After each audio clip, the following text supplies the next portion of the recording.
Vincent Malloy is 7 years old. He's always polite and does what he's told. For a boy his age, he's considerate and nice. But he wants to be just like Vincent Price.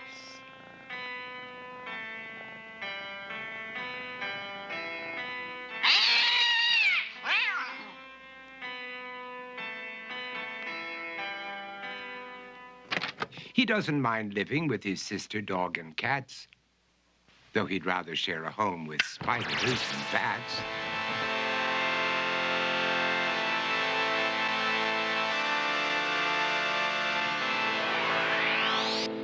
There he could reflect on the horrors he's invented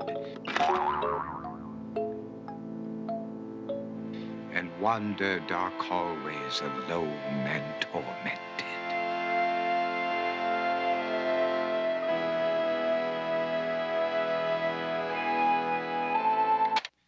Vincent is nice when his aunt comes to see him, but imagines dipping her in wax for his wax museum.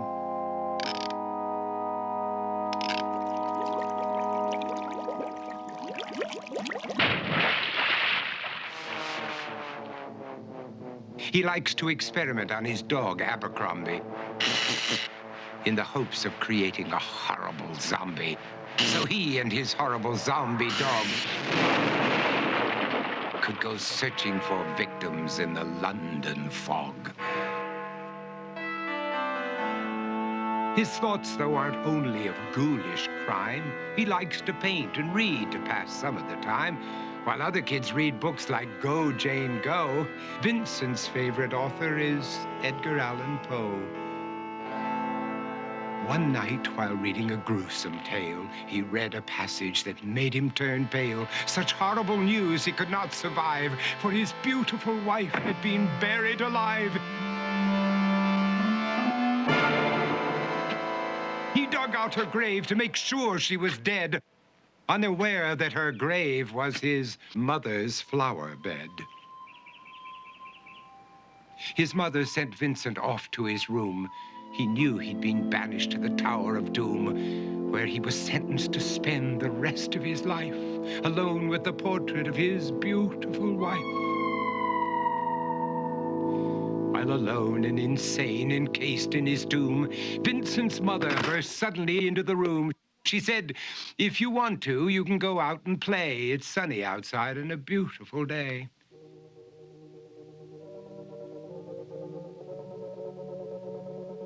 Vincent tried to talk, but he just couldn't speak. The years of isolation had made him quite weak. So he took out some paper and scrawled with a pen, "I am possessed by this house and can never leave it again." His mother said, "You're not possessed and you're not almost dead. These games that you play are all in your head. You're not Vincent Price, you're Vincent Malloy. You're not tormented or insane, you're just a young boy. You're 7 years old and you are my son.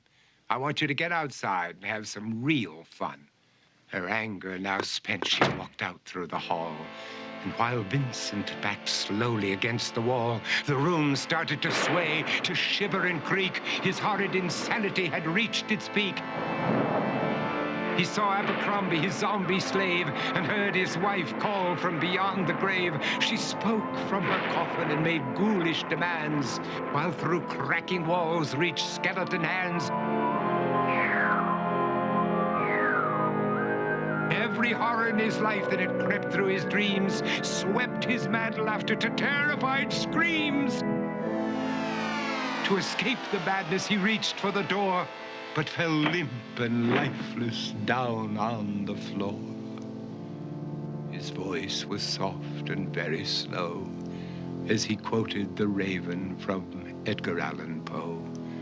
"And my soul from out that shadow that lies floating on the floor shall be lifted nevermore."